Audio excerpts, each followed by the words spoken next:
How to endure. No contact. Mastering the art of emotional resilience. Let's get straight to it. No contact after a breakup is brutal. It feels like a storm raging inside you, a mix of anger, sadness, regret, and confusion. Your brain spins stories about what they're doing, who they're with, and whether you even mattered to them. It's a mental battle, and it's one that can crush you if you let it. But here's the good news. You can endure it. You can not only survive no contact, but emerge from it stronger, sharper, and more in control of your life than ever before. The key is understanding what no contact is, why it's so powerful, and how to use it as a tool for growth instead of a trap of self-pity. No contact isn't about punishment or manipulation. It's not a game to see who breaks first. No contact is about creating space for healing, clarity, and growth. It's about giving yourself the chance to detach emotionally and mentally from someone who's no longer part of your life. When you're in contact with your ex, even just checking their social media or texting just to see how they're doing, you're keeping yourself tethered to the pain. You're delaying your healing and prolonging the agony. No contact is about cutting those ties, not to hurt them, but to save yourself.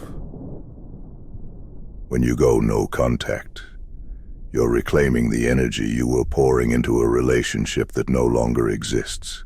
It's a way to reset, to stop the emotional bleeding, and to start rebuilding yourself from the ground up. This isn't about them. It's about you.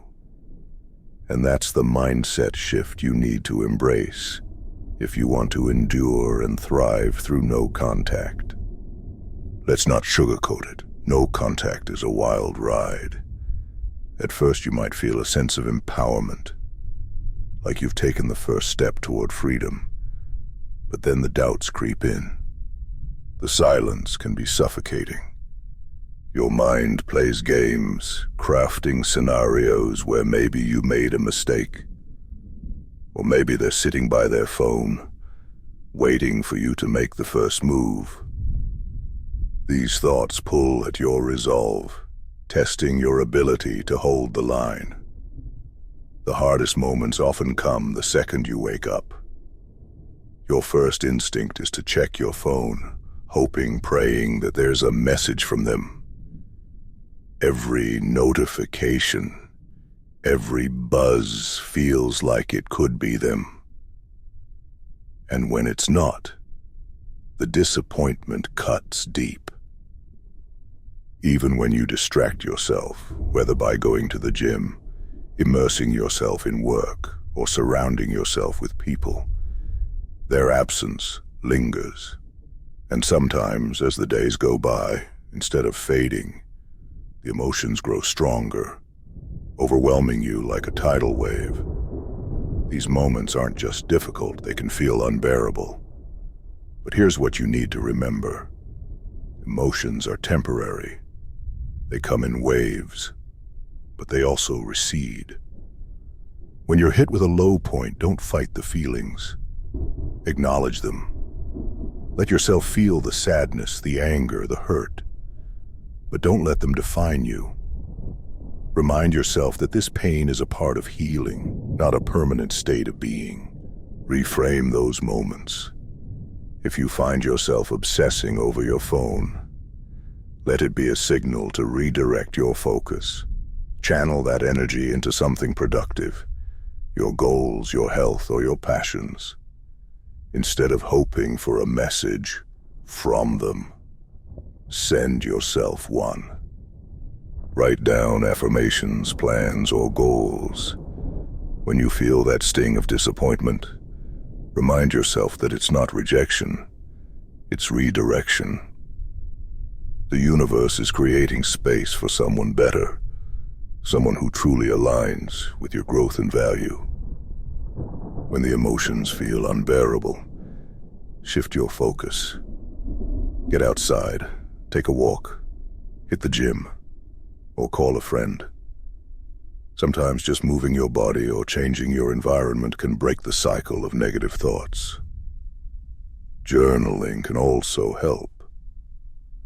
Write down everything you're feeling. Get it out of your head and onto paper. You'll be surprised how much lighter you feel when you release those emotions instead of letting them fester. Use those moments of weakness as opportunities to build strength. Every time you resist the urge to reach out, you're reinforcing your emotional resilience and proving to yourself that you're capable of enduring. The best way to endure no contact is to shift your focus from them to you. Use this time to invest in yourself.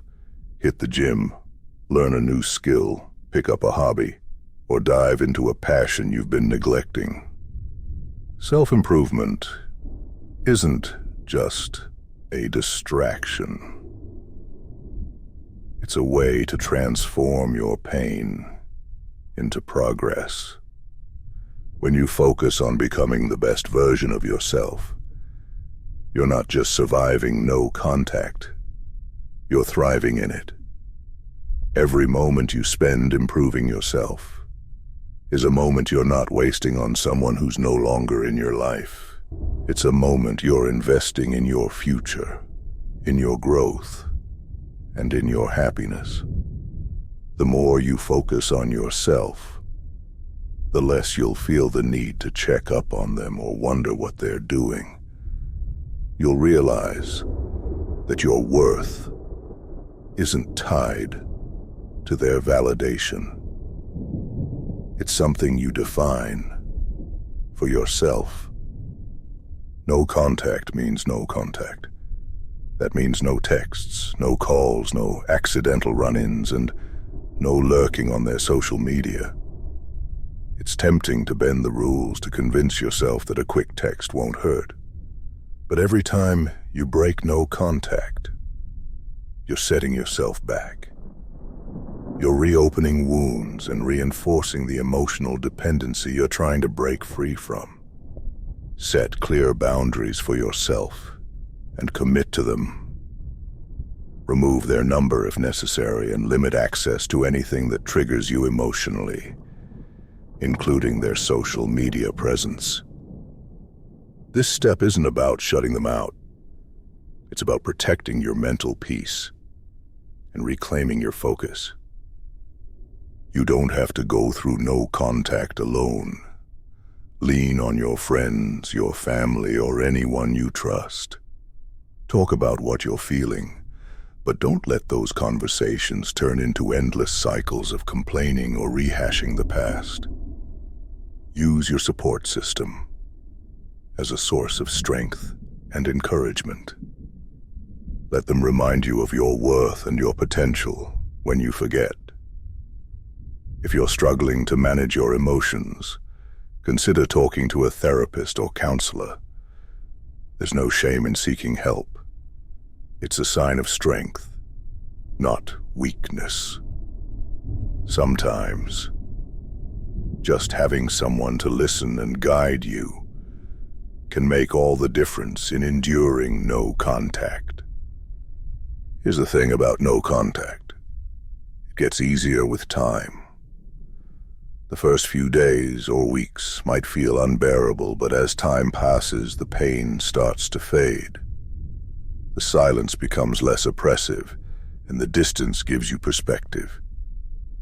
You start to see the relationship for what it really was, not what you wanted it to be. And in that clarity, you find freedom. Time won't magically erase all wounds, but it provides the crucial space you need to rebuild yourself and regain clarity. Use that time wisely. Use it to grow, to reflect, and to rebuild. The more you invest in your healing, the less power the past will have over you. No contact isn't just a survival tactic. It's a declaration of independence. It's a way to take back control of your life and your emotions. It's not easy, but it's worth it. Because on the other side of no contact is a stronger, wiser, and more empowered version of you. So hold the line. Resist the urge to reach out. Focus on yourself and watch how the pain begins to transform into power. Enduring no contact isn't just about letting go of someone else. It's about rediscovering yourself. And that's a journey worth taking.